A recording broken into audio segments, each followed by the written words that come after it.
ज्या क्षणी मला महाराजांचा अनुग्रह मिळाला आणि मी त्यांचा फोटो घेऊन जेव्हा घरी आले ना, तर मला जाणवलं की ह्या डोळ्यातनं माझी आई बघते आणि माझं वा. नातं त्याच क्षणी त्यांच्याशी घट्ट चिकटलं. म्हणजे मला वेगळं नातं जोडावंच लागलं नाही त्यांच्याशी. ते माझी आई आहेत, जन्मजन्मीची आई आहे आणि मी त्यांचं लेकरू आहे. बस. वा. तू आणि मग माझी त्यांच्या माऊली. एक अगदी गुरु माऊली आहे माझ्यासाठी ती. हा. मग कधी मला त्यांच्या उपदेशातून असं जाणवायचं की हे खरोखर श्रीकृष्ण आहेत. उपदेश करणारे जणू काही अर्जुनाला कुरुक्षेत्रावरती उपदेश करणारे. तर आपणही अर्जुनच आहोत ना. हो. तर असे हे उपदेश करून आपल्याला भवसागरातनं पार करणारे हे श्रीकृष्णच आहेत. कधी मर्यादा पुरुषोत्तम म्हणून मला श्रीराम हो. दिसतात. दास्य हो. भक्ती करणारे हनुमंत दिसतात. तर कधी छान दासबोध सांगणारे श्री समर्थ सुद्धा मला दिसतात. वा वा वा अनंत रूपे मी त्यांच्यामध्ये बघते. वा. आणि आता रामकृष्ण. ब्रह्मचैतन्य हा. ते आहेतच. हा, बोला बोला बोला. ब्रह्मचैतन्य तर ते आहेतच म्हटलं. हो. हं. आता यांच्या बाललीलांची काही तुम्ही वर्णन कराल ना थोडी? हो, आवडेल आम्हाला. अगदी अगदी नक्की. हळूहळू हे गणपती मोठे व्हायला लागले, रांगू लागले आणि त्यावेळेला त्यांना सगळेजण आता गणूबुवा म्हणाले. गणू गणू म्हणायचे, अगदी लाडानी प्रेमाने. एक नाव असतं घरातलं, तसं ते गणू म्हणायचे. हा. पण हे गणूबुवा आता रांगायला लागले. रांगायला लागले म्हटले की खोड्या वाढणारच. हो. इकडं तिकडं फिरायचं. देवघरातले देव असतात ते खाली ओढून काढायचे. देवांशी सख्यत्व करावं हे आपल्याला शिकावं लागतं, पण महाराजांनी ते आचरूनच दाखवलं. म्हणून मला हे आचरणात सगळं आणून दाखवणारे ते श्रीरामाचं बालरूप वाटतं. वा. खरं श्रीकृष्णासारख्या खोड्या आहेत, पण आचरण श्रीरामाचं करून दाखवतात ते. अशी ही लीला ते आपल्याला करून दाखवतात आणि आपल्याला सांगतात की तुम्ही पण सख्यत्व करा देवाशी. असं मला त्या बाललीलेतनं वाटतं. हो. त्याच्यानंतर साधारण एक 4 चौथं वर्ष त्यांना लागलं होतं आणि आजोबा त्यांना धुळाक्षर वगैरे शिकवायचे. तर त्यांची बुद्धी इतकी म्हणजे मेधावी, तेजस्वी बुद्धी ज्याला आपण म्हणतो, तशा हा. बुद्धीचे असल्यामुळं त्यांनी एका दिवसात सगळी धुळाक्षरं शिकून घेतली. वा. नंतर एका रात्रीमध्ये त्यांना झोप येत नाही म्हणून आजोबांनी गीतेतला श्लोक म्हणून दाखवला. अनन्यास चिंतयन्तो माम हा श्लोक होता. आणि तो म्हणून झाल्यावर महाराजांनी बोबड्या बोलामध्ये तो पूर्ण श्लोक म्हणून दाखवला. असे ते एकपाठी पण होते. वा. म्हणजे जसं आपण म्हणतो की मारुतीचं वर्णन करताना बुद्धिमतां वरिष्ठम, तशी ही वरिष्ठ बुद्धी मला इथे जाणवते म्हणून मला ते मारुती पण वाटतात. असे मला विविध रूप त्यांच्या चरित्र वाचताना माझ्या आणि अगदी डोळ्यासमोर तंतोतंत त्यांना समोर उभं करत आहात. येतात. श्रीराम ही सगळी महाराजांची कृपा तेच करून घेत आहेत. नंतर 5 वर्षाचे महाराज झाले. त्यावेळेला एक खरंच म्हणजे लहान मुलाची प्रगल्भता कशी असावी, किती विचार त्यांचे खोलात असतात, याचा इथे आपल्याला प्रत्यय येतो. आजोबांनी त्यांना विचारलं की तुला हंडा भरून मोहरा दिल्या तर तू काय करशील? महाराज म्हणाले, आंधळे पांगळे, रोगी गरीब यांना मी हे सगळं वाटून टाकेन. त्याच्या पुढे आजोबा म्हणाले, जर तुला राजा केलं तर? महाराज पटकन म्हणाले की माझ्या राज्यात कोणीही गरीब राहणार नाही. माझ्या दारी मी अन्न छत्र घालीन आणि सगळ्यांना मी भरपूर पोट भरून अन्न खायला घालीन. आणि अजूनही म्हणजे आता महाराज जाऊन सुद्धा किती वर्ष झाली, 100च्या वर वर्ष झालेली आहेत आणि अजूनही ते अन्न छत्र तेवढ्याच ताकदीने चालू आहे. तिथे कधीही कुठलीही गोष्ट कमी पडत नाही श्रीरामरायाच्या कृपेने. वा. आणि असं जेव्हा हे सगळं आजोबांनी विचारलं, तेव्हा ते रावजींना म्हणजे महाराजांच्या वडिलांना म्हणाले की हा कोणीतरी योगभ्रष्ट जीव आहे. हा. योगभ्रष्ट म्हणजे पूर्वीपासून त्यांनी पुण्यकर्म केलेलं असतं. अतिशय शुद्ध सात्विक असं त्यांचं चित्त झालेलं असतं. आणि अशा याच्यामध्ये किंवा साधनेमध्ये ते खूप रमलेले असतात, खूप पुढे गेलेले असतात. आणि अशा ह्याच्यामध्ये अंतकाल झाला तर ते अतिशय श्रीमंत घराणं, म्हणजे ज्याला म्हणतो श्रीमंत म्हणजे परमार्थाच्या अर्थाने श्रीमंत असलेल्या घराण्यात शुचीनाम श्रीमंताम गेहे योग भ्रष्टोभिजायते, असं जे भगवंतांनी गीतेमध्ये सांगितलेलं आहे, हा हा त्याचा प्रत्यय ह्या ठिकाणी येतो. म्हणूनच महाराजांचा जीव अतिशय असा भक्तिरसामध्ये डुंबलेल्या घरामध्ये, पुण्यवान लोकांमध्ये आणि विवेक वैराग्याच्या सान्निध्यामध्ये झालेला आहे. हो. मला वाटतं संसारी माणसाने इतका दुसरा थोर आदर्श या काळात नाही. संसारात राहून खरं. भक्ती कशी करावी हे त्यांच्या हो. इतकं चांगलं कोणीच आचरणात आणून नाही नाही, दाखवलेलं. कोणीच सांगू शकणार नाही इतकं. हो. अतिशय हे होतं त्यांचं. म्हणजे माझी त्यानंतर जेव्हा सुरुवात झाली, हा दीक्षा माझी झाली, त्यावेळी मला हे पहिलं सांगितलं आमच्या सद्गुरूंनी किंवा तुम्ही पहिले गोंदवलेकर महाराजांच्या चरित्राचा अभ्यास करा. त्यावेळी बर. मला ते लक्षात नाही आलं की हे असं का सांगितलं असेल. मग त्यावेळी मी जे मिळेल ते हावरटपणे जेवढे मिळतील ते सगळे त्यांचे ग्रंथ वाचून काढले. आणि मग हो, लक्षात आलं की संसारी माणसाला जर अध्यात्म करायचं असेल तर ह्याच्या इतका दुसरा आदर्श कोणीही या काळात नाही. अगदी खरंय, अगदी खरंय काका. आणि हेच म्हणजे माझ्या आता मी जे म्हणते की सद्गुरूंचा जन्म आपण कथा ती ऐकली. आता ही प्रत्येक साधकाच्या आयुष्यात सुद्धा असं सद्गुरूंचा हे उदय होत असतो ना. हो. तसा माझ्याही आयुष्यामध्ये तो उदय झाला. आणि जे माझ्यामध्ये बदल होत गेले, तर तेव्हा मलाही असंच जाणवलं की महाराजांनी किती सोपं करून सांगितलंय. आपणच आपल्याच बुद्धीने हा प्रपंच क्लिष्ट केलाय, त्याच्यामध्ये आसक्तीमध्ये हो. त्या आपण हो. गुंतून राहिलेलो आहोत. पण त्याचं हो. प्रपंचाचं स्वरूप इतकं सोपं करून महाराजांनी सांगितलं की ह्या हो. आसक्तीतून आपण कसे बाहेर येऊ शकतो, हो. याचं हो. फार मार्गदर्शन मलाही मिळत गेलं. हो. आणि म्हणून माझं प्रेम मला वाटतंय अतिशय तुमचा मला वाटतं तुमचाही प्रवास नास्तिकतेकडून आस्तिकडे झालेला आहे. हो, अगदी खरंय. मी अगदी पूर्णपणे नास्तिक होते. जसं मी मगाशी सांगितलं की माझी आई गेली, तर म्हणजे अगदी थोडक्यात सांगते, की त्यावेळेला आई खूप आजारी असल्यामुळं मी देवाची प्रार्थना करायची, की "बाबा माझ्या आईला सोडव. मी तिला बरं कर म्हणत नाही तुला. माझं मागणं एवढंच आहे की तिला घेऊन जा लवकर." पण तिला खूप त्रास सहन करावा लागला. आणि ते सगळी ती सेवा तिची मी करत असल्यामुळं मला त्याचं त्या लहान वयात तो खूप त्रास व्हायचा. आणि माझी आई कीर्तन वगैरे करायची. तर मला वाटायचं परमेश्वराने तिला लवकर घेऊन जावं. पण ते झालं नाही असं मला तेव्हा वाटायचं. आता सगळा उलगडा महाराजांनी करून दिला. तर त्यामध्ये मग मी म्हटलं, की नाही मी आता काही तुला नमस्कार करणार नाही. आणि मग मी त्या मार्गातून बाजूला झाले. पण 2004च्या सुमारास म्हणजे खरोखर प्रपंचातले सगळे आघात झेलत माझा प्रवास चालू होता. आणि 2003 मध्ये मला एक स्वप्न पडलं आणि त्यामध्ये महाराजांनी मला दृष्टांत देऊन मला अनुग्रह दिला. आणि तेव्हा माझी खरोखर इतकी ताकद शरीरातली संपली होती, की मी फक्त एकच धावा केला, की "परमेश्वरा तू कुठं आहेस?"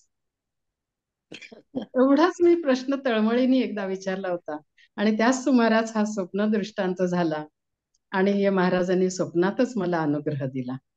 त्यापुढे मी गोंदवलेला जाऊन अनुग्रह घेतला. ज्यावेळी मी गोंदवलेला गेले, तेव्हा मला मंदिर माहितीच नव्हतं. आणि मी मंदिरात गेल्यावर मला जाणवलं, की अरे हेच तर मी सगळं स्वप्नात बघितलेलं. म्हणजे महाराजांनी मला तिथे नेलेलं होतं. हा. आणि तिथे मला परत मी अनुग्रह घेतला.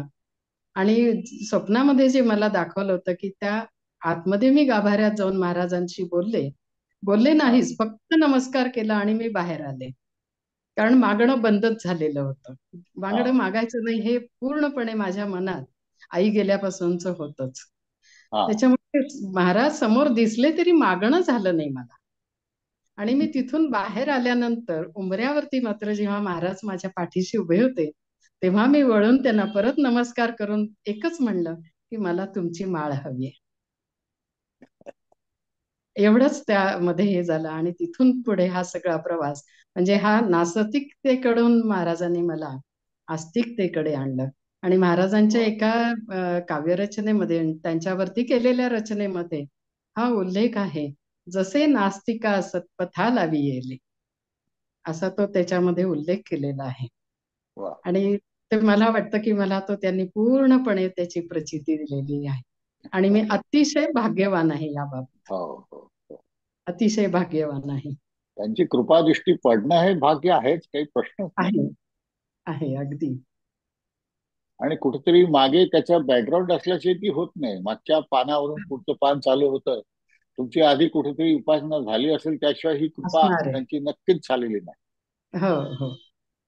आणि आता जेव्हा मी मागे वळून बघते ना काका, तेव्हा काही काही प्रसंग माझ्या आयुष्यातले किंवा काही स्वप्न दृष्टांत जे पूर्वी घडले, त्याच्यावरनं मला वाटतं की महाराज माझ्या लहानपणापासून माझ्या बरोबर आहेत. फक्त मला ती जाणीव नव्हती. नाहीतर बरोबर मी बरोबर. इतकी संकट आणि इतके आघात झेलले होते की एवढी सावरण्याची सामान्य माणसाची शक्ती नसतेच. हो हो पण ती तेव्हाही महाराजांनी मला पुरवलेली आहे, हो हो. असंच मला अगदी वाटतं. आता ते जे लहान असताना खोड्या करायचे, शाळेत खोड्या करायचे, हो. मुलांना त्यांनी नावाचं वेड लावलं वगैरे जे काही आहे, हे सांगा ना. आता तुमच्या तोंडून फार छान वाटेल ते आम्हाला. आता परत आपण महाराजांच्या खोड्यांकडे वळूया. किती त्यांच्या बालपणात सुद्धा रमायला होतं. जसं आपण कृष्णाचं बालपण रंगतो ना त्याच्यामध्ये, तसंच हो महाराजांचं पण होतं. महाराजांना हो शाळेत घातलं. शाळेमध्ये सुद्धा एक तर प्रगल्भ बुद्धी असल्यामुळं भराभर त्याने सगळा अभ्यास शिकून घेतलेला होता. मग आता हो करायचं काय पुढे? वर्षानुवर्ष तेच शिकायचं का? एकदा झालेलं जे आत्मसात झालंय तेच पुढे कसं? त्याच्यामुळे त्यांच्या खोड्या वाढत गेल्या तिथे. काय करायचं? मग गुरुजी म्हणाले, की आता तर तुझं म्हणजे घरी येऊन त्यांनी आजोबांना सांगितलं, की ह्याचं तर आता सगळं म्हणजे अभ्यास पूर्ण झालेला आहे.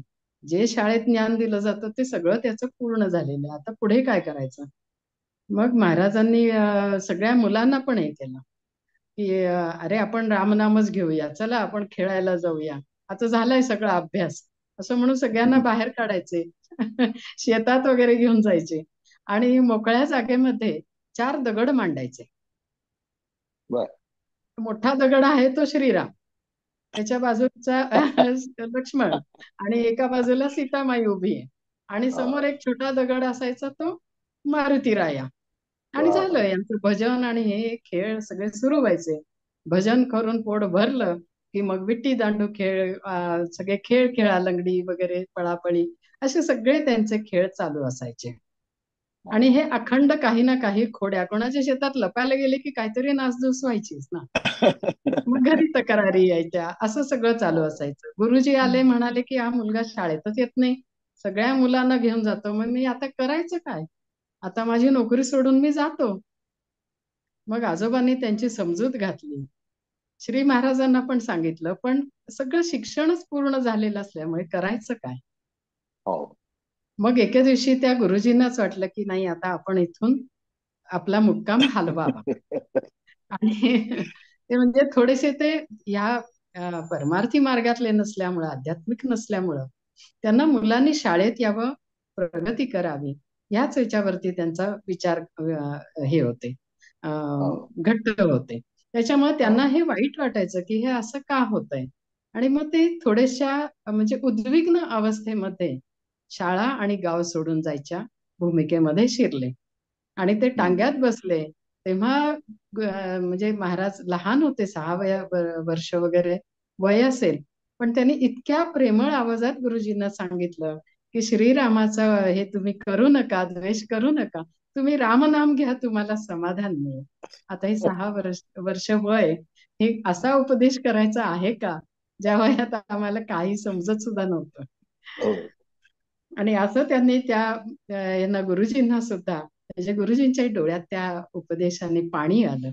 पण हो. त्यांना जाणं क्रमप्राप्त होतं, ते पुढे गेले गाव सोडून. हा हा तर हा. असेही चालायचे. मग अशा ह्या खोड्या वगैरे चालल्या आहेत म्हणल्यानंतर अं, काही कालाने आईने सांगितलं, की आता गायींना वगैरे घेऊन तू शेतात हो चरायला जा. हो हो चरायला घेऊन जा गायींना वगैरे. मग ते तसं करायला लागले. मग ती सगळी मुलं पण असायची, हे सगळी मुलं जायची आणि खरोखर कृष्णासारखं तिथे हे चालू असायचं. गायीनं सोडून दिलेलं असायचे, मुलांचे खेळ चालू असायचे. संध्याकाळी हाका मारल्या की गायी परत यायच्या आणि ही सगळी मंडळी घरी परत यायची. वा. असंच म्हणजे खरोखर मला असं म्हणजे काही काही गोष्टीतनं कधी श्रीराम, श्रीकृष्ण अशी विविध रूपं दिसतात. हा. आणि म्हणजे त्यांना त्यांच्या नामाचं तर सहकारी वेड जे काही होतं. त्यांचे, हा, त्यांचे जे काही सहकारी असतील त्यांनाही किती आनंद दिला असेल त्या काळात. नक्कीच, नक्कीच. नक्कीच अगदी. म्हणजे त्याच्यात कोणी सुदामा असेल, पेंद्या असेल असं मला नक्की वाटतं. वा आणि मी वा. मनाने त्या ह्याच्यामध्ये शिरते, की मी पण कुठेतरी असेन कोणीतरी हो तिथे. हो. म्हणजे एखाद्या सत्पुरुषाचं इतकं सुंदर रंगलेलं चरित्र तुम्ही सांगता आहात, अगदी डोळ्यात पाणी येतं. श्रीराम. खरंच आहे. खूप त्यांच्याबद्दल बोलताना असं भरून भरून येतं. पण आज मी खरं सांगू काका, मी प्रार्थना केली महाराजांना, की माझे डोळेच बोलतात हो. हो म्हटलं माझे डोळेच बोलतात, तर डोळ्यांना खूप बोलायचं असतं. पण त्यांना जिव्हा नाहीये ना, म्हणून मग ते अश्रू रूपाने बाहेर धावतात. पण आज थोडं सांभाळा बरं का. मलाही सांभाळा, माझ्या अश्रू नाही सांभाळा. कारण मला हो. सगळं तुमचं खूप कौतुक करायचंय महाराज, असं सांगितलं मी आज अगदी. खूप सुंदर. आणि असं हे महाराजांच्या मुळातच नामाचं वेड असल्यामुळं बोला बोला. 6 वर्षाचं वय होतं. म्हणजे अगदी लहानपणच ना, पण नामाचं वेड आणि एकांतात जाऊन बसायचं, नाम घ्यायचं, हे त्यांच्या फार मनामध्ये असायचं. रात्री रात्री ते कोणाला न कळता उठून जायचे आणि माणगंगेच्या काठावरती एक छोटीशी गुहा आहे. अगदी छोटीशीच होती. एखाद 2 माणसं बसू शकतील अशी. त्या गुहेमध्ये आणि बाजूला स्मशान होतं.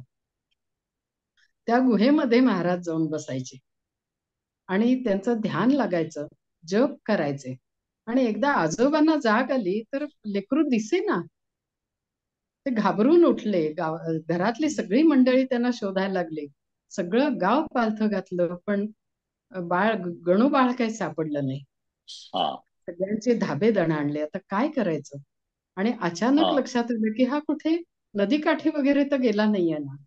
म्हणून हा ते हा. हुडकत गेले, तर त्या गुहेमध्ये ते सापडले. बर. तिथनं त्यांना सगळ्यांनी प्रेमाने घरी आणलं. त्यांना कोणीही रागवलं हा नाही, काही नाही. हा जरी हा काही कारण काय होतं एखाद्या वेळेस आपण काळजीपोटी अ, हा. त्या जीवावरती राग व्यक्त करतो. तो प्रेमाचाच असतो, पण तो व्यक्त होतो. पण तसंही कुठं झालं नाही. आजोबांनी अगदी प्रेमाने त्यांना घरी आणलं आणि विचारलं, बर. "बाळा, तुला साप, विंचू वगैरे त्या ठिकाणी येतात. तुला भीती नाही वाटली का रे?" आणि त्याच्यात काय भ्यायचं असतं? ते तर साधे जीव असतात. त्याची काय काय ताकद असेल ती त्यांची, काय हो शक्ती असेल हो हो हो. अतिशय. आणि मग नंतर त्यांना त्या सारख्या नामाच्या ह्याच्यामध्ये साधू संत जे गावामध्ये यायचे, त्यांच्याशी पण ते बोलायचे. हा. आणि त्यांना विचारायचे, की "तुम्हाला भगवंताचं दर्शन झालंय का?" बर. ते म्हणायचे, "नाही बाळा, भगवंताच्या दर्शनासाठीच मी हिंडतोय सगळीकडे. पण हा सद्गुरू भेटल्याशिवाय काही भगवंताचं दर्शन होत नाही रे बाळा." असं सगळेजण सांगायचे आणि मग त्यांच्या मनाने सद्गुरूंचीच भेट घ्यायची. मला हा सद्गुरू प्राप्त व्हावेत, असंच त्यांच्या मनाने घेतलं. आणि मग एके दिवशी आता म्हणजे कसे ते गुरु शोधाच्या ह्याच्यामध्ये लागले. हा. तर हा शोध मला वाटतं आपण पुढच्या भागात बघायचा आहे का? हो चालेल चालेल चालेल चालेल. म्हणजे अगदी. तो एक हे होईल. आता आपण हो छान त्यांच्या अगदी. बाललीलामध्ये रमूया थोडा वेळ. हो हो. पुढच्या भागात गुरु अगदी शोधाचा तुम्ही त्यांचा तुम्ही प्रयत्न उभं बघूया. केलं त्यांना समोर.